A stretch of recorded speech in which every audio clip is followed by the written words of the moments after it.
എൻ്റെ first performance TV telecast വന്നു. എനിക്ക് സ്വല്പം ഗമയൊക്കെ ആയി, വാല് കിളുത്ത്.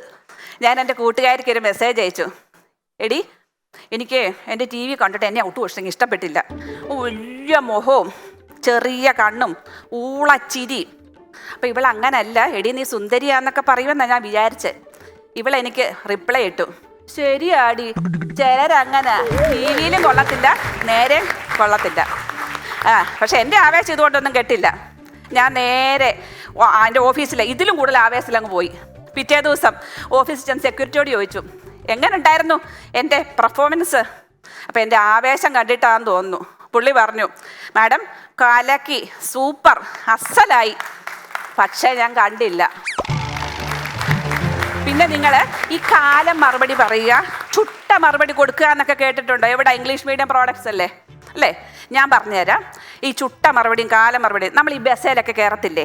അപ്പം ചില ഞരമ്പന്മാരില്ലേ നമ്മളെ തോണ്ടുക, ഞോണ്ടുക, കണ്ണിൽ നിന്നും ലേസർ രശ്മികൾ വിട്ടുകൊണ്ട് നമ്മുടെ ശരീരഭാഗത്തിലൂടെ അങ്ങനെ ഉഴിച്ചിൽ നടത്തുക തുടങ്ങിയ ഓഞ്ഞ കലാപരിപാടികളൊക്കെ ചെയ്യുന്നവർ, അവർക്ക് നമ്മൾ കാലം മറുപടി കൊടുക്കുമെന്ന് പറഞ്ഞ് നോക്കി നിന്നിട്ട് കാര്യമുണ്ടോ?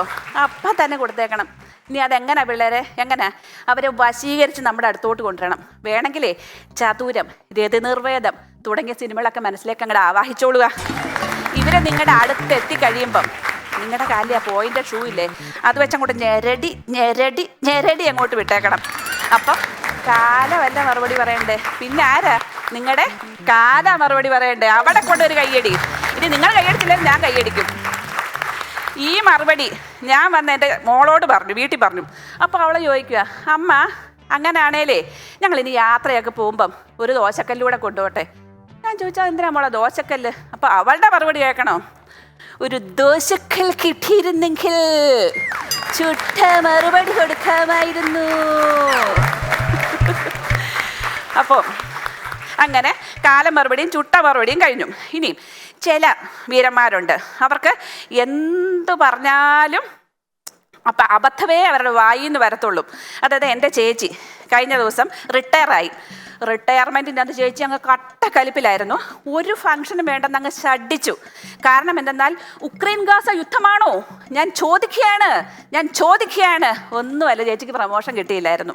ചേച്ചി അങ്ങ് കട്ടക്കലിപ്പിൽ അവിടെ ഇരിക്കുക. അപ്പം വൈകുന്നേരം ആയപ്പോൾ പ്യൂൺ സണ്ണി അടുത്ത് വന്നു. ചേച്ചി കലിപ്പിൽ അങ്ങോട്ട് ചോദിച്ചു, എന്നാ? സണ്ണി പറഞ്ഞു, മാഡം ഒന്നും ധരിക്കല്ലേ, ഒരു ഫോട്ടോ എടുത്തോട്ടെ. ഇനി ചിലരാണ് വടി കൊടുത്ത് തടി മേടിച്ചേ പോകുള്ളൂ. അങ്ങനത്തെ ചില ആൾക്കാരുണ്ട്. എൻ്റെ അനിയന്, ഇവനാണെങ്കിൽ ഒരു ഓർഗാനിക് രോഗമാണ്. അവനാണെങ്കിൽ അതായത് കടയിൽ ചെന്ന് പഴം കണ്ടാൽ ചൂണ്ടിച്ചോടിക്കും, ഇത് ഓർഗാനിക്കാണോ? പച്ചക്കറി കണ്ടാൽ ചോദിക്കും, ഇത് ഓർഗാനിക്കാണോ? എന്ത് കണ്ടാലും ഓർഗാനിക്. അതുകൊണ്ട് അവൻ്റെ പേര് ഓർഗാനിക് ചന്ദ്രൻ. ഇവൻ കഴിഞ്ഞ ദിവസം മാർജിൻ ഫ്രീ മാർക്കറ്റിൽ പോയി. എന്നിട്ട് ഒരു പാക്കറ്റ് പാറ്റാഗുളി എടുത്തിട്ട് ചോദിക്കുക, ഇത് ഓർഗാനിക്കാണോ? അപ്പോൾ കടക്കാരൻ പറഞ്ഞു, അല്ല സാർ, കുറച്ച് എലിവിഷമുണ്ട്, ഓർഗാനിക്, എടുക്കട്ടെ. പിന്നെ ചിലർ നമ്മുടെ ആക്കിയ മറുപടി പറയും. അതിൻ്റെ ഉസ്താദ് എൻ്റെ മോനാണ്. എനിക്കാണെങ്കിൽ സ്റ്റാൻഡപ്പ് കോമഡിയൊക്കെ ഇഷ്ടമാണ്, പക്ഷേ കറി വെക്കാനൊക്കെ കുറച്ച് മടിയാണ്. കുറച്ച് ഈ കൂട്ടാനൊക്കെ പെട്ടെന്ന് എളുപ്പത്തിൽ ഉണ്ടാക്കി വെക്കും. രസമല്ല ഏറ്റവും എളുപ്പം. അല്ലെങ്കിൽ സാമ്പാർ അങ്ങ് തട്ടിക്കൂട്ടി വെക്കും. തിങ്കളാഴ്ച പരിപ്പിട്ട സാമ്പാർ, ചൊവ്വാഴ്ച പരിപ്പിടാത്ത സാമ്പാർ, ബുധനാഴ്ച പുളിയിടാത്ത സാമ്പാർ, വ്യാഴാഴ്ച ഇതേ സാമ്പാർ അങ്ങ് തട്ടിക്കൊടുത്തു. എന്നിട്ട് മോനോട് ചോദിച്ചു, രസ്യൻ സാമ്പാറല്ലേ മോനെ? അപ്പം അവൻ്റെ മറുപടി, അമ്മ ഈ സാമ്പാറിൻ്റെ ഇനിഷ്യലാണോ രസ്യൻ? അപ്പം ഇനി ഒരു തമാശ പറയട്ടെ. അപ്പം ഇത്രയും നേരം പറഞ്ഞ ശോകമാണോന്നല്ലേ? അതുകൊണ്ട് അവിടെ അതിനും കൈയടിക്കുന്നുണ്ട്. അതായത് എൻ്റെ നാത്തൂന് ഭയങ്കര തമാശക്കാരിയാന്നേ, നമ്മളെ താത്തയെ പോലെ. എൻ്റെ ആങ്ങള നാത്തൂനോട് കഴിഞ്ഞ പ്രാവശ്യം ചോദിച്ചു, കഴിഞ്ഞ ക്രിസ്മസ് വേളയിൽ, എടി നിനക്ക് ഈ മുന്തിരി വൈൻ ഒത്തിരി ഇഷ്ടമാണോ? അപ്പോൾ അവൾ പറഞ്ഞു, ചേട്ടാ എനിക്ക് മുന്തിരി വൈനൊക്കെ ഇഷ്ടമാണ്, പക്ഷെ ഒന്നുകൂടി ഇഷ്ടം സണ്ണി വൈനാ. ഈ സണ്ണി വൈൻ എന്ന് പറഞ്ഞപ്പോഴാണ് ഈ എൻ്റെ അനിയത്തി ബിനിയുണ്ട്, അവനാണ് ഈ സണ്ണി വൈൻ്റെ ഭയങ്കര കട്ട ഫാനാണ് അവൾ പക്ഷെ ഒരു നിഷ്കളങ്കയാണ്. ഞങ്ങൾ ഈയിടെ ഒരു ധ്യാനത്തിന് പോയി. അവിടെ ചെന്നപ്പോൾ അച്ഛൻ സ്വാഭാവികമായിട്ട് ചോദിച്ചു, നിങ്ങളുടെ ജീവിതത്തിൽ ഏറ്റവും കൂടുതൽ സുഖകരമായി തോന്നിയ ഒരു അനുഭവം ഒന്ന് നിങ്ങൾക്കിവിടെ വർണ്ണിക്കാവോ എന്ന് ചോദിച്ചു. അപ്പോൾ എൻ്റെ അനിയത്തി മിനി ചാടി എഴുന്നേറ്റു. എൻ്റെ ഹൃദയം കിടന്ന് പടപടാന്ന് അടിക്കാൻ തുടങ്ങി. കാരണം ഒന്നാമതേ ഇവളൊരു സ്വല്പം മെച്യൂരിറ്റി കുറവാണ്. ഇനി എൻ്റെ ഊള മറുപടിയാണോ വിളമ്പുന്നതെന്ന് ഓർത്ത് ഇവളെ എഴുന്നേറ്റ് എന്ന് പറഞ്ഞു, അച്ഛോ എനിക്ക് ജീവിതത്തിൽ ഏറ്റവും കൂടുതൽ സുഖം തോന്നിയ നിമിഷം, ആ നിമിഷം ചെവിത്തോണ്ടി കൊണ്ട് ചെവിക്കായും തോണ്ടി എടുത്തപ്പോൾ സുഖം മാത്രമല്ല ചോ, കുറച്ച് ആശ്വാസവും തോന്നി. ഇനി അവസാനമായിട്ട് എനിക്ക് കിട്ടിയ ഒരു പ്രേമാർദ്രമായ മറുപടിയും കൂടെ നിങ്ങളോട് പറയാൻ പോവാതെ പറ്റുമോ? അതെൻ്റെ കെട്ടിയോനിൽ നിന്നാണ് കിട്ടിയതേ. ഞാൻ കഴിഞ്ഞ ദിവസം പുള്ളിയോട് പറഞ്ഞു, ചേട്ടാ നമ്മൾ ഈ മരിച്ച് സ്വർഗത്തിൽ ചെല്ലുമ്പം ദൈവം അവിടെ ഒരു കസേരകൾ നടത്തുവാന്ന് വെച്ചോ, എന്നിട്ടൊരു ഓഫർ വെക്കുമോ ദൈവം, 1-2 സ്ഥാനക്കാരെ തിരിച്ച് പേരായിട്ട് ഭൂമിയിലേക്ക് വിടാവുന്ന, ചേട്ടൻ 1-ാം സ്ഥാനം, എനിക്ക് 2-ാം സ്ഥാനം. അങ്ങനെയാണെങ്കിൽ എന്തായിരിക്കും ചേട്ടൻ്റെ ഒരു മറുപടി? പുള്ളിയുടെ മുഖത്ത് ഒരു വികാരവും ഇല്ലായിരുന്നു, പുള്ളിക്ക് ഒരു സന്തോഷവും ഇല്ല. ഞാൻ ചോദിച്ചാൽ എന്താ ചേട്ടാ ഒരു സന്തോഷം ഇല്ലാത്തത്? 2-ാം സ്ഥാനത്ത് നീയല്ലേ, തീർന്നില്ലേ, നമുക്കങ്ങനെ വിടാൻ പറ്റുമോ? ഞാൻ ചോദിച്ചു അതെന്നാ കേട്ടോ ആ മറുപടി അങ്ങ് പറഞ്ഞത്. നമ്മളൊരു 10-30 വർഷമായിട്ട് നല്ല റൊമാൻറ്റിക്കായിട്ടൊക്കെ അങ്ങനെ കഴിയുമല്ലേ.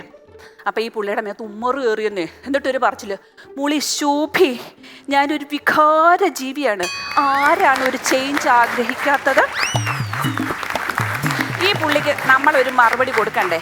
ഞാൻ കൊടുത്തു. അന്ന് വൈകിട്ട് തന്നെ കുളിച്ച് ഒരുങ്ങി സുന്ദരിയായ മുല്ലപ്പൂവൊക്കെ അങ്ങ് ചൂടി, എന്നിട്ട് ലിപ്സ്റ്റിക്കും ഒക്കെ വെച്ചിട്ട് പുള്ളിയുടെ മുമ്പിൽ ചെന്ന് നിന്നു. നമ്മുടെ ഈ സ്പടികം സിനിമയിലെ ആടുതോമയുടെ മുമ്പിൽ നമ്മുടെ സ്മിതക്കുട്ടി നിന്ന പോലെ ആടിപ്പാടി അങ്ങ് തിമിർത്തു. എങ്ങനെയായിരുന്നു കാണണോ? ഏഴിമല പൂഞ്ചോല മാമലയ്ക്കു മണിമാല പുത്തഞ്ഞാറ്റുവേല കൊഞ്ചടി കൊഞ്ചടി കൊഞ്ചടി കൊഞ്ചടി കൊഞ്ചടി കൊഞ്ചടി കൊഞ്ചടി മുത്ത. ചേട്ടായി ഇൻഹെയിലർ, ചേട്ടായി ഇൻഹെയിലർ.